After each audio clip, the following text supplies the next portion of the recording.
So, a lot of this will be quick review. You've heard this already. Would you agree that genes are parts of chromosomes? Would you agree that genes will control what traits you inherit, right? DNA is your genetic material. Again, nothing here should be surprising. DNA is what genes and chromosomes are made of, what genotypes and phenotypes are caused by. Good? Good? All right. So in the early 1900s, we knew that genes controlled traits. We knew they were made out of chromatin, which is a mix of DNA and protein, but we didn't know if it was the DNA or the protein that was important. By 1952, they knew that it was the DNA, not the protein, that was the important stuff. All right. Deoxyribonucleic acid. It's a double-stranded thing. Hydrogen bonds hold the two strands together. Watson and Crick got the Nobel Prize in '53. Well, in '53 is when they found it, when they described it. I don't remember when they got the Nobel Prize. And obviously, they used photo 51 of Rosalind Franklin without her permission. They claimed that Maurice, what's his name, in her lab showed it to them because she was so mean and she was going to hit them. Literally, that's their claim. She's about yay tall. I'm sure she was really terrifying. All right, but you understand that it's made out of nucleotides. Each nucleotide has three parts: a sugar, a phosphate, a base. These are covalent bonds between sugar, phosphate, sugar, phosphate, sugar, phosphate for the strand, backbone of the strand, and the strands are held together by hydrogen bonds. Does this sound familiar? Okay, good, good. All right, so sugar, phosphate, base. Nucleotides are a sugar, a phosphate, and a base. If we're making DNA, it's going to be a deoxyribose sugar. If we're doing RNA nucleotides, it's going to be a ribose sugar. It's just a hydroxyl group. That's the only difference. Right here, we have adenine, cytosine, guanine, and thymine. The two that have an extra ring, that are 2 rings wide, we call purines. The two that are 1 ring, we call pyrimidines. Yes, I want you to know that. That's why it's on there. It's easy to remember, too, because you feed your dog Purina puppy chow to make him grow faster, right? Right? That's what the ad says. So would you agree that in ag, AG, you're always trying to grow things, right? So ag, grow things, Purina, grow things, and it all kind of goes together. So A and G are your purines. Should be easy enough. All right, a gene is the segment of your DNA. So you have this big long chromosome. It'll have a gene here, it'll have a gene here, it'll have a gene there. A gene is one segment, and it has information for at least one genetic trait. Usually that means information on how to make a protein. Are you with me? Does this sound familiar, Cheyenne? How to make a protein. Good, good. Yeah. All right, just making sure. Okay, so a genome is all the DNA that an organism has. In a eukaryote, most of this is going to be stored in the nucleus. In a prokaryote, it'll be in the nuclear region. Good? Good. Every species has their own unique genome. So this is a quick reminder. We've already been over this. 2 steps, transcription and translation, right? Transcription happens in the nucleus when RNA polymerase reads the DNA, makes a copy in RNA, right? Then translation happens outside the nucleus when a ribosome reads the messenger RNA and makes a protein. Good? You're not nodding, Cameron. You with me? Never mind. Okay. All right, so translation is reading the RNA and using the instructions to make a protein. That happens outside the nucleus. So transcription in the nucleus, translation outside the nucleus. Assuming we're dealing with a eukaryotic cell that has a nucleus. But moving on. All right. So here's just a comparison of the two. If we're looking at the structure of DNA, structure of RNA, DNA we use deoxyribose, and our bases are adenine, cytosine, guanine, and thymine. We usually have 2 strands. RNA, we use ribose, we have uracils, thymine is usually 1 strand. You should have those memorized by now. Those are the 3 differences. And this isn't always, this isn't always, this is a usually. Good. All right. DNA information is stored in words that we call codons. They're 3 nucleotides long, and what they tell you is which amino acid to use. Good? All right. Genetic variation. Sequences can vary between species and can vary between individuals. Say we look at human A and human B. It's going to be almost exactly the same. You might have one little difference here or there. If you remember the video we watched on sickle cell, Neil Shubin, by the way, you know, he has that show on TV now, Your Inner Fish. Anyway, Neil Shubin was saying that you have 40 or 50 mutations that your parents didn't have just from copying errors that made me copy the DNA. Anyway, so here we have one little mistake, and person B is a little bit different than person A. But if you compare them to a chicken, there's a lot of difference going on here. So it's easy to tell that the human is more related to the human than they are to the chicken by looking at their DNA and seeing that there's a lot less variation between humans. Does that make sense?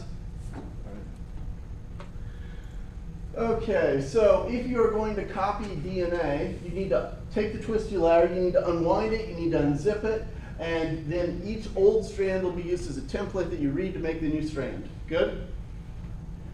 DNA polymerase, as you probably guessed, is the enzyme that reads the old template and builds the new DNA polymer.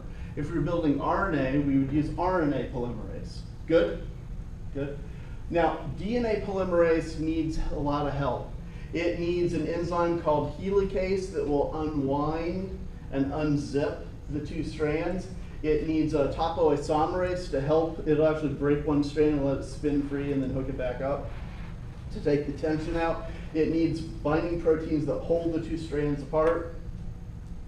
So there's a lot of steps in making a DNA copy. A lot of enzymes that are involved. But the one I want you to memorize is DNA polymerase. So here we're looking at it. We have a double-stranded DNA. We break the hydrogen bonds. We separate the two strands. Each old strand, each template is red, and we build a new strand, which they made a different color. Okay, for a reason. For a reason. When they actually did this research to figure out how DNA was made, there was an argument from people who said that you had what you do have. Each of the new strands you're building, new DNA molecules you're building, has one old strand, one new. But people didn't know that for sure. They were arguing about it for a while. Some people said you would unwind, you would unzip, you would read, you put the two new ones together, and then you put the old ones back together. That's not what happens. What happens is you unwind, you unzip, and this side will go off to be a molecule with its new complement strand. This side will go off to be a molecule with its new complement strand. The way they figured that out, they put the DNA into a solution with radioactive nucleotides. And then they looked at the new DNA that was made. And it had half the amount of radioactivity that it would have if it was 100% new nucleotides. So they knew right away, well, it's only half new nucleotides, it's half old. Pretty cool experiment, other than the whole having to play with radiation and everything. All right. So copying errors cause mutations. I shouldn't change that instead of saying bad. I should say sometimes bad. A lot of times they're neutral. Mutations, right now, we think most mutations are probably neutral or slightly bad, slight effect. But after that, we have a slide that shows that. But after that, then you have ones that are bad, and then the least frequent would be ones that are actually good. Every time you copy the 6 billion base pairs, you're going to make 40, 50 mistakes. Replicating errors could kill cells. They could also cause diseases that affect the entire organism. If you mess up the things that check cell growth, the cells will grow out of control, faster, faster, faster, faster. What do we call it? The cell growth out of control, Leah? Don't look like a deer in the headlights. Cell growing out of control. Anybody want to jump in here? Exactly. Thank you, Cameron. Okay, so a mismatch error. Say we're copying, we're reading the old strand, building a new strand, reading the template, building a complement. We should have a T here, and we put a C in instead. That's not good. We can't leave it that way. So you have to have a way to edit it, to proofread it. And we do. Our DNA polymerase on its own will proofread and prevent most of those errors. Now, if one does get stuck in that way that DNA polymerase didn't catch, there are other enzymes. No, you don't need to know the names for this class. Be happy in other classes you will. You're going to take other classes, right? I feel so sad. All right. Anyway, but there are other enzymes that proofread, and they look for mistakes like that, because a lot of times when the A and C don't match, you'll get a little bulge in the DNA, and they'll recognize, hey, there's that spot, we need it, and they'll go and they'll fix it. And so 99% of the errors get fixed, but of the ones that are left over, we call those mutations. Good? Mutations. So when you look at mutations, by the way, a mutagen, you should know this word for the test. A mutagen is something that causes mutations. It generates mutations. Right here is an example of ultraviolet light causing that to happen. If you have ultraviolet light, this is what happens if you go out in the sun without sunscreen. It will zap your DNA, and anywhere you have two thymines next to each other, they'll form a bond between each other, a covalent bond between each other, instead of a little hydrogen bond across, and then the DNA bulges. And if you're lucky, this will just be taken out and fixed. But if you're not, they'll cut the wrong strand and mess everything up. Anyway, in the 1940s, we used to say, oh, most mutations are bad, but every now and then you get a good one. Nowadays, you have an argument between scientists who say a lot of them are neutral, the others are bad, and very few. And ones who say what I said earlier, neutral, nearly neutral, bad, and rarely good. But the big thing is that right now, both camps agree good mutations are a lot rarer than we think, and neutral mutations are a lot more common than we used to think. So most mutations are neutral or bad, but if you have harmful ones, they could cause things like cancer or Huntington's. They could also just make a new allele that gives your eyes a different color than your parents. No big deal. All right, so let's look at DNA damage from UV radiation. So we have this damage, and if we have the right enzymes, we can cut out the strand that's messed up and build a new strand. We have RNA polymerase read it, build a new strand, then we have DNA ligase come, hook this side together, and you're all good. But if you have a mutation that causes the XP allele, you don't have the enzyme to fix it, so you're stuck with this, and the DNA damage is not repaired. And one of those alone won't do something, but if you keep accumulating them over time, then yeah, you could get cancer. Or some other thing could happen. Anyway, but you will, if you don't have the ability to edit and fix mistakes, they'll accumulate over time. Does everybody agree? All right. So what does it take to fix mistakes? You have to recognize there's a problem. You have to remove the piece of DNA that has a problem, and you have to make a replacement piece that's fixed. There are special enzymes and proteins for each step. And here's an example. We have a messed up part. We found there's a little bulge because there's a mismatch and they don't form the hydrogen bonds to hold the two strands together. Good? All right. So what do? We cut upstream of the mistake. We cut downstream of the mistake. We take the old strand away and we build a new strand. DNA polymerase comes and fills in the gap. But that's not enough.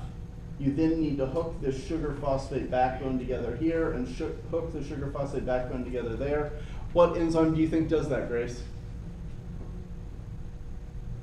I'll give you a hint. We saw it and we said it was amazing, and we would use it for glue in biotech to glue DNA pieces together. DNA, I'm looking for an L word. Ligase? Yes, DNA ligase.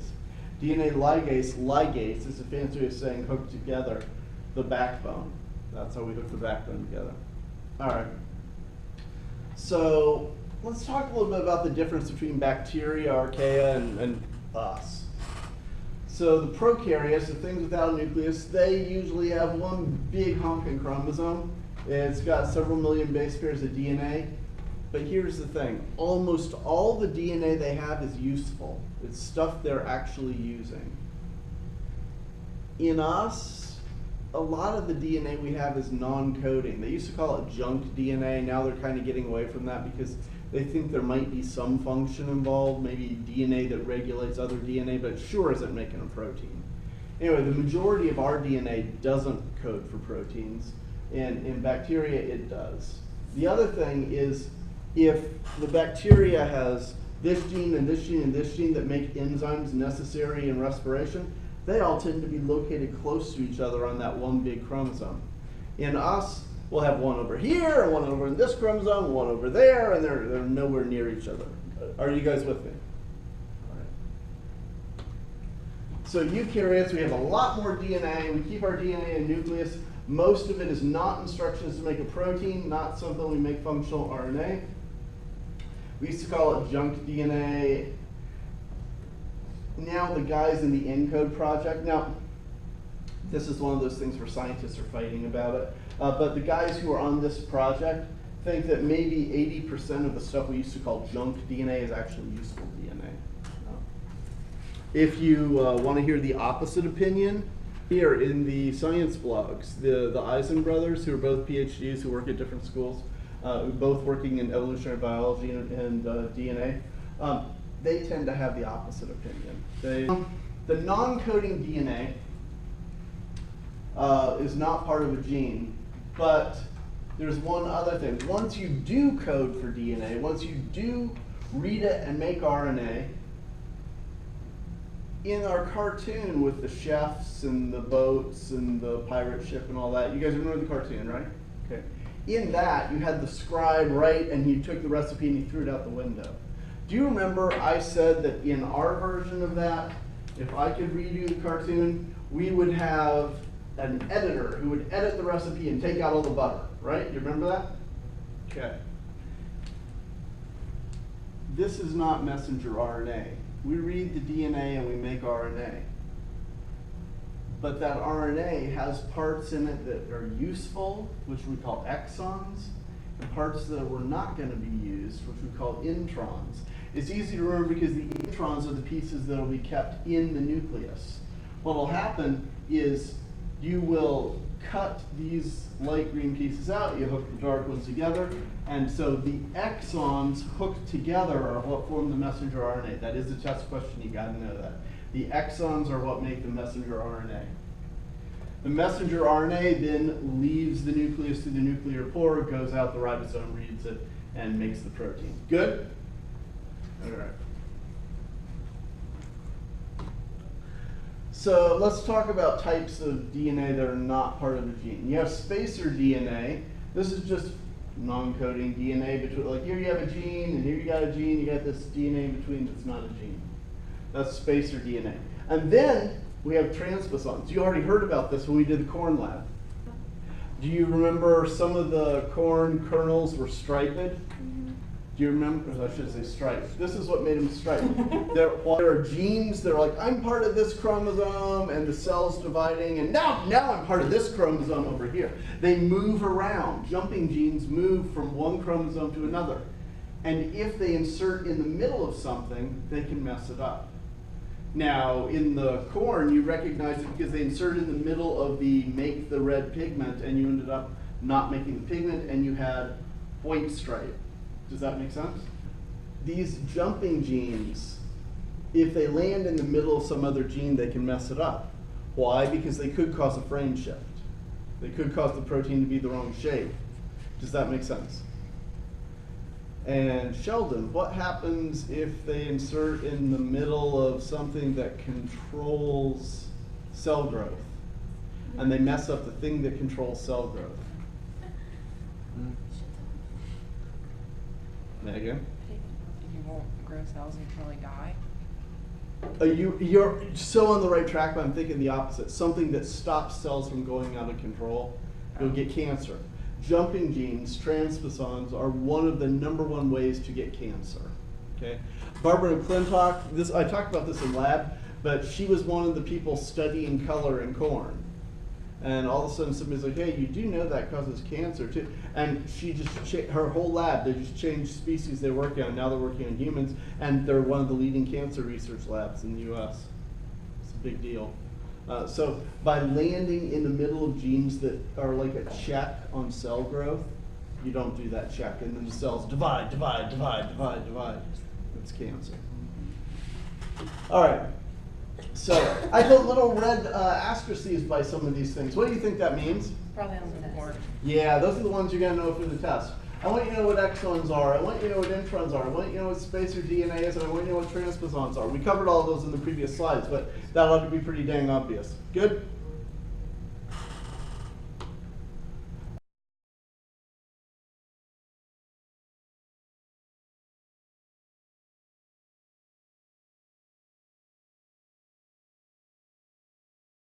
Check this out. the environment can turn genes on and off. This is very, very important. Would you agree that if you're a bacteria and you are in a beaker full of lactose and it doesn't have any arabinose, it's a waste of time to make enzymes to digest arabinose, right? So you turn those genes off. You don't make the enzyme if there's nothing to use it for. That would be inefficient and a waste of time. What do? You make the enzyme that breaks down the food source that's there. If you run out of that and another food source becomes available, you turn off the one you were using and you turn on the one you need now. Bacteria, any cell, they turn on the gene they need. So they just produce the product when it's needed and they don't waste time making it at other times. Good? All right. We're going to come back to this. The lactose one, the lac operon, which controls this, is a big deal. So you'll see this again in just a few slides. But instead of just saying, oh, it's turned on, it's turned off, we're going to show you exactly how. And it's really cool. All right. Here.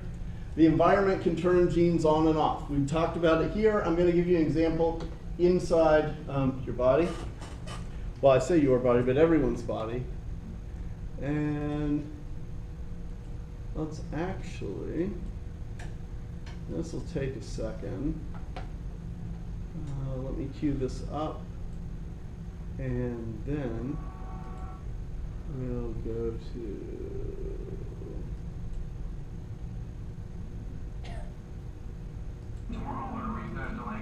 make sure I'm away. Okay, Roger. This is mind-blowing. Cool.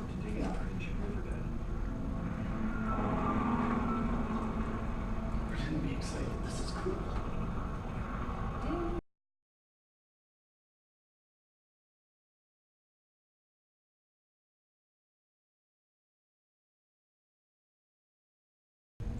So here is the signal. We had a few zone of polarizing activity on the limb bud, and in the 50s, they took a chunk of it and they moved it to the other side, and you got mirror image digits on the chicken, right?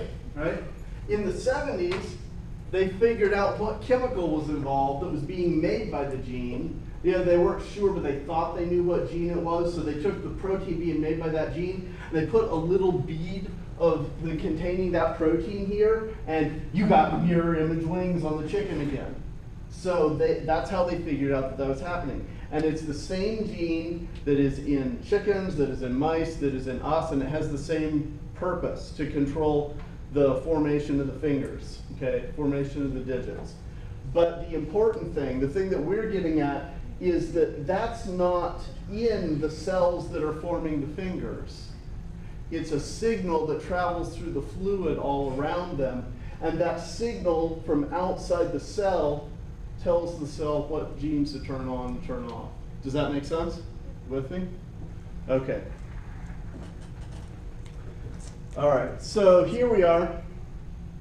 We got 3 different cell types. We have a developing red blood cell. We have an eyeball cell, one on the front on the cornea. We have a pancreas cell. They all have exactly the same DNA. They don't make the same thing. The eyeball doesn't make insulin. The red blood cell doesn't make insulin. Only the pancreas cell makes insulin, right?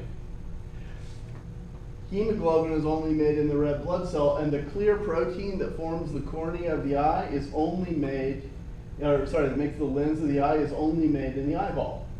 They all have all the genes, but unless you're going to use that as the part of you in the future, that gene gets turned off. So all the cells have the same DNA, and what is turned on or turned off controls what the cell actually becomes. Does that make sense? All right.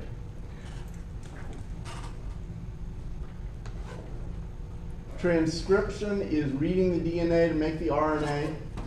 There are ways that we can stop this that we're about to talk about. You can regulate the DNA, you can cover the promoter sites, which we've talked about before, and there are also regulatory proteins. You can also stop it at translation. That'll be the next thing we talk about after we go through these 3. So here we have Let's go through tryptophan first. This is easy. Your body wants to keep a constant level of tryptophan inside the body. So, if the amount of tryptophan goes too low, you're going to have the RNA polymerase bind to the promoter, read along the DNA, and make the messenger RNA to make the enzyme to make the tryptophan. Good? Easy enough. But what happens if you do that a lot and you do it really well and you build up large amounts of tryptophan? Do you need to keep making tryptophan? No, you need to stop making tryptophan. So how do you stop it? Well, all the tryptophan floating around, it will bind to a protein. It's a repressor protein. It'll change its shape a little bit, and then that repressor will bind to a spot behind or after the promoter. Remember, we said before, your RNA polymerase binds to a promoter and it reads until you get to a terminator. Well, it can't read if you're plugging up the DNA. You literally make a traffic jam in the cell. The RNA polymerase can't get past the operator because you have a repressor protein bound to it. And it sits there and stops the RNA polymerase from going until you use up all the tryptophan in the cell. And then when you do, you also have this tryptophan float away. That changes the shape. It doesn't of the repressor. It doesn't stick to the operator anymore. And now you go back to making the RNA, so you can make the gene, so you can make the tryptophan. Sorry, so you can make the protein, so you can make the tryptophan. Good. This one right here, this is the lac operon. It works. It does the same thing, but it works in the opposite way.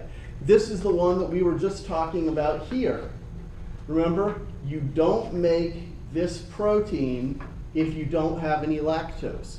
If you do have lactose, you make the protein. Good? This is how we do it. We have our RNA polymerase. It's found the promoter. It's good to go, except that we have the operator plugged up. The operator region of the DNA there's a road jam. There is a repressor protein here on top. And if the RNA polymerase just can't read past it, it can't go down here to make this gene and this gene and this gene. So what do? We wait until there's some lactose. And when there's lactose, it binds to the repressor, it changes its shape, the repressor lets go of the operator, and now you can read down the sequence and make the things that are in it. Good? If we look at this, you are blocking the works, and then the inducing molecule, in this case, inducing just means makes it happen. The makes it happen molecule, the lactose that you need to break down, binds to the repressor moves out of the way, and then you read it and you make the enzymes to break down the lactose. Good? Good? Easy enough. All right, there are other ways that you can control gene expression. You could just pack it really, really tightly so you can't read it anymore. That's the method that's used here, where we say that hemoglobin is made in the red blood cell and it's not made in the pancreatic cell. The pancreatic cell has the gene to make hemoglobin, but it just binds that DNA really tightly. What happens is the DNA is wrapped around the histone proteins, and it wraps it even tighter, and then it puts methyl groups on it, and it's all shut down, and it's like you ignore it. You have it, but for the rest of the life of the pancreatic cell, it ignores it like it wasn't there. Good? Good? All right. So let's see. Or you could make messenger RNA that will self-destruct. So after a given time period, so you won't make proteins when the need is gone. You could control. Those we're talking about ways to control the transcription. You could also control the translation. You can bind to the messenger RNA the same way to plug it up so the ribosome can't read it. Good? Make sense? All right. But that works because you can then uncover it when you need to make the protein. The other thing you can do, and this is really slick, you can control the protein after you've made it. You can control whether or not it's being used. And this is actually a really efficient method because then you don't have to, oh, now there's some stuff we have to break down, let's make the protein to do it. No, you don't do that. What do? You stick a phosphate group on it, change its shape, it's like it was never there. Whenever you need it, you strip that phosphate off, you change its shape back to the active form, and it'll go ahead and break down the chemical. Good? Good. And that works out a lot better than breaking the protein apart and then having to build a new one. Instead of making and breaking this enzyme, you just change the enzyme shape. You denature it on purpose, keep it around, and then when it's time to use it, you strip that phosphate group off, changes back to its normal shape, and it does its job. Does that make sense? So, would you agree? We've talked about how to control the protein use during transcription, control the making of it, how to control it during translation, and how to control it after the fact. Good? There are 3 options there. What does that mean? All right, so different cells are reading different genes. Do we agree? They have the same genes, but they're reading different ones. Cells have the exact same DNA most of the time. I say most of the time because stuff like that red blood cell, as it grows up and becomes the grown-up red blood cell, it'll spit its nucleus out and it won't have it anymore. But when it's a baby red blood cell, it has it. Okay, most genes only read the DNA for their type of cell. We talked about that. You saw the picture. Some genes are developmentally regulated, only turned on during part of development. That would be ones with amazing names like Sonic Hedgehog. Oh, come on. You know that's cool. So let's talk about promoters and terminators. We've already said this before, but RNA starts reading at a promoter and it stops at a terminator. Do we agree? Yeah.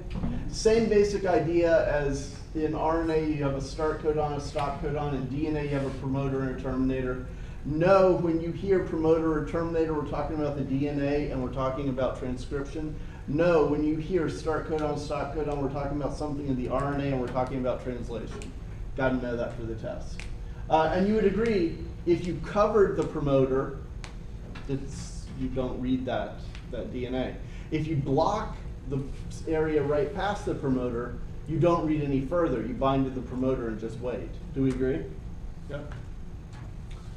All right. So we got the same DNA in all these different types of cells, but they turn into totally different things with totally different capabilities just based on what genes they have turned on. Good? Good. Just some vocabulary stuff that you guys already know. The strand that we're reading is the template, the one that we're building is the complement, right? So, and we use this, if we're talking about the two, we'll say they're a complementary pair. What that means is you could use this as the template to build that, you could use this as the template to build that. It'll work, because you know, if you have a guanine, you need a cytosine. If you have an adenine, you need a thymine, right? Right? Pretty straightforward. Okay. And, hey, Watson and Crick showed which of the following? That A binds to T and G binds to C. That's A. B, that one strand is a template for the other strand. C, that was B. C, the DNA molecule can easily be replicated. D, all of the above. Or E, that they were weasels with lack of ethics. D, yeah, but I should make D, E, yeah, because they were kind of weaselly people. Anyway, but yeah, all of those are true. Okay. Hey, DNA repair is A, important only during replication. B, found in some species. C, vital to maintaining DNA's integrity. Or D, an inherited disorder. C. You are correct. You are correct. It can't be A because we talked about how going out in the sun you have to repair this cell after you zap the thymine. So yeah, maintaining DNA's integrity. All right, wow, you know, there's like free tutoring and stuff. But you've heard that before, right? Maybe? All right. Hey, we're through that. That's okay. I've been bitten. Ow, he has teeth. Ow, ow, ow.